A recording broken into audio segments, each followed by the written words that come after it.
are back with comedian David Boyle, and I'm quitting alcohol. And I only just fucking realized that yesterday, which was January 1, was a Friday, and I completely fucking forgot to do a fucked up Friday. It slipped my mind completely, like I'd never done a fucked up Friday before. So day 1 of 2021, I was already letting things slide. But don't worry, you'll be getting a fucked up Friday tonight. A fucked up Friday on Saturday. Today's the day you probably need a little bit more inspiration. You're 2 days deep into the bender now. You've had New Year's Friday night. Now it's Saturday night. You're starting to stretch yourself a little bit now. You haven't eaten properly in 2 days. The alcohol's coursing through your veins. You're getting a little bit shaky. You can't tell whether you've actually slept or not. You feel like you've slept. There was a big period of blackness, but you're not sure it was rejuvenating. But it's Saturday. You've got all day to chill out, relax, have a little bit of a feast, ease yourself into the day, have a couple of champers this afternoon, get yourself a little pepped up. Once you're a little pepped up, all you need now to bring it home is a little bit of Fucked Up Friday on Saturday edition. It has actually turned out perfectly because today I have done absolutely nothing. And when I say nothing, I mean nothing. I could barely claw my ass out of bed today. I was so fucking exhausted. I think I'm still recovering from the food poisoning, but my kid woke me up and I'm like, look, I don't do this often, but I need a day off from being a dad today. So I threw him on the iPad in the lounge room and went back to sleep and left him on it all day. I don't know what the fuck he was watching, but he was too scared to go to bed tonight for some weird reason. He only gets the iPad maybe about once a month, and it's always when I can't be fucked being a dad for a day. What I do is I pretend he's been really good. I'm like, fuck, you've been good all week. You know what? You can have the iPad today. And even he's confused. He's like, weren't you just yelling at me like 5 minutes ago? And I'm like, that was a joke. Here, just watch it. Do you want to watch it or not? Then I hop back into bed and just hope he has the ability to navigate his way through the entirety of the World Wide Web without too much trouble. So that is pretty much all I did today, was throw my kid the iPad and jump back into bed. It was going to be a real fucking stretch to get an episode out tonight. And the other thing is, I've got a great fucked up Friday story today. It's on the longer side, but it's so good and it's so well written that I didn't want to chop anything out of it. So now I can read the whole fucking thing. And how about we just get fucking started? So this week's Fucked Up Friday on Saturday is from a lovely young bogan from Victoria named Casey with a K. And if you want to send in a Fucked Up Friday story, hit me up on social media. I'm Boyle Comedy on Instagram, Facebook and Twitter. Just write it out, send it through. Don't be embarrassed about your spelling errors or grammar. Just fucking send one through. Although a lot of the stories that have been sent in lately, the writing's been fucking good. And this one's great, so let's get fucking to it. I was raised amongst the collective trauma that is ingrained into the heritage and spirit of the haunted land that is the bumfuck nowhere township of Maui. Binge drinking was always a party trick of mine from a young age. My bloodline is weak, so anytime the sun gives me a cheeky wink to remind me how good day drinking is, I can simply contact one of my parents and am handed a visceral reminder of why I shouldn't crack open a cold, hard-earned long neck of violence and hysteria. It got to the stage in my early 20s where I was really getting established in my alcoholism. Binge drinking was no longer a weekend delicacy, it was a full-time lifestyle. I think my family's favourite part of this stage in my life would be playing What's in the Drink Bottle when they would see me. I still play that game with my mum, but it's not exactly a game because I know what's in the bottle. It's a green Gatorade bottle full of cask wine. Walking the dog at 9 a.m. I would be more shocked if it was water. I'd be even more shocked if it was fucking Gatorade. I realised I had burned all my bridges and was running out of places where I could show my face, so I impulsively decided to run away from my problems and fake my best life on social media as the girl who broke out of the small town and made it in the big smoke. I made it as far as Frankston. Now, it's going to be hard for people who aren't from Victoria to understand exactly what the move from Maui to Frankston's like, but it's pretty much if you're a degenerate, alcoholic, meth head, drug user, if you're missing a couple of teeth, if you wear Adidas tracksuit pants and a grimy hat, you go to Frankston. It's like the major leagues for degeneracy. Like, you're not meant to stop there. You're meant to blow through Frankston. It's not meant to be your fucking destination. It's full of drug addicts, alcoholics, and the unemployed. Here's a good example of what Frankston's like.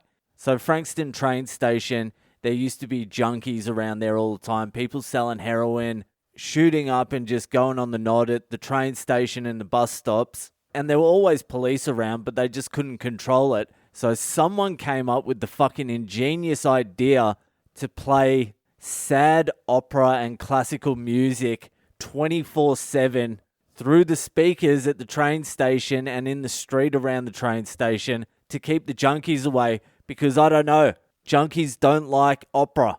And it worked. It was just too sad for the junkies to do heroin and listen to opera. But that's Frankston. And we'll get back to it. I think I'm fucking up the flow of her story. I made it as far as Frankston, which wasn't quite what I had in mind, but making plans and conscious decisions wasn't part of my routine. It probably has something to do with the foundational developmental skills I never learned. I mustn't have been in school that day. Crashing in my brother's spare room, drinking white wine from a goon sack and scrolling Tinder to entertain the loneliness and the void, I matched with some dude in his late 30s who was keen for a coffee. Wine-drunk I agreed, knowing full well I wouldn't want to speak to this dude again once I was sober with no personality. The next day I have a job interview and absolutely smash it. I'm feeling like a king and ready to celebrate. My phone goes off with this guy asking if I still wanted coffee. Being absolutely alone and no one to celebrate with, I agreed. We got coffee. This guy was pretty cool. We were flirtatious. He asked if I wanted to stay longer and grab some lunch. My response was something along the lines of, "Why are we in a coffee shop? I don't want lunch. I just got a job. I want a beer." His eyes lit up and quickly chaperoned me to the grossest bar a few doors down. It was at this point we both dropped the act and the real dirt bags that we are came out, and the date began. He fed me full of bourbon and we chewed through a deck, chain smoking, sitting outside, talking shit.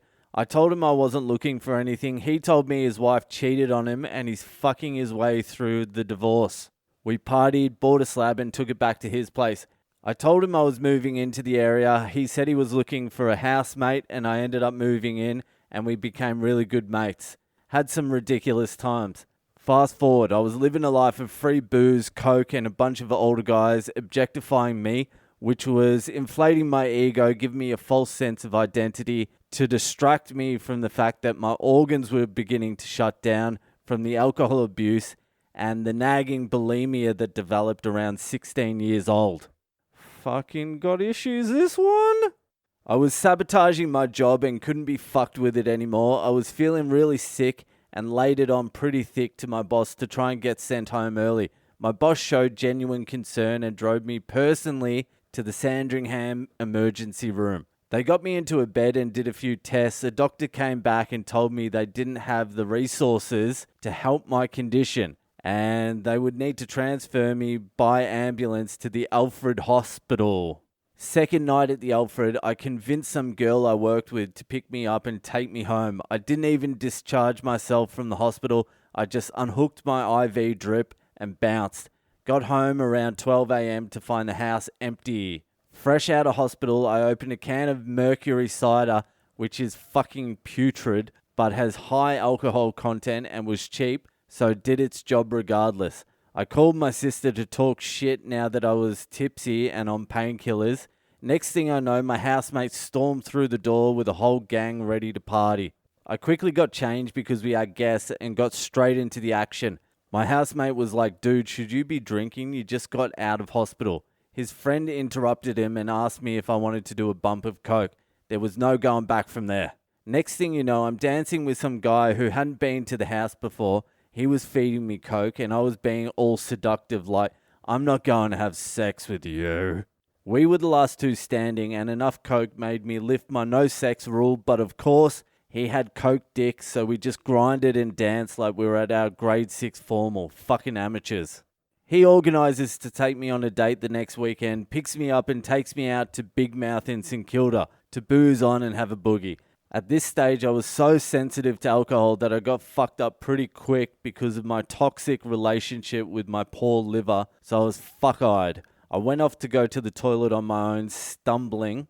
I opened some door and it was completely dark. I drunkenly assumed it would be one of those sensor lights that would come on once I took a few steps in the door. Next thing I know, I'm doing cartwheels from knees to head to elbows, face, you name it. I ate shit and took out a whole flight of concrete steps and landed down in some alleyway where they keep the kegs.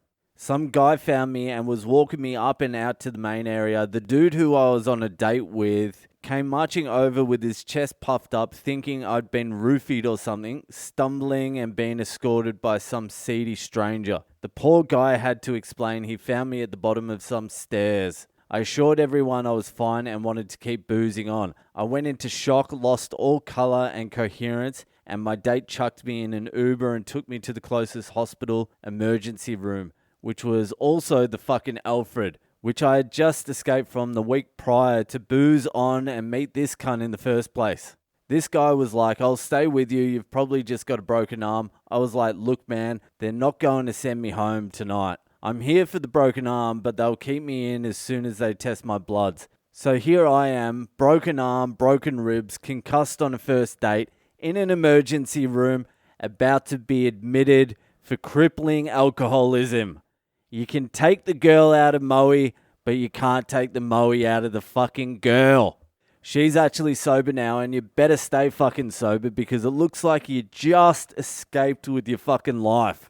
Something would have got you next time. Your luck was running out. But congratulations on getting sober. Thank you for sending in the Fucked Up Friday. And that's it for Fucked Up Friday on Saturday. If you're enjoying the podcast, give it a share around, and I'll see you the fuck later.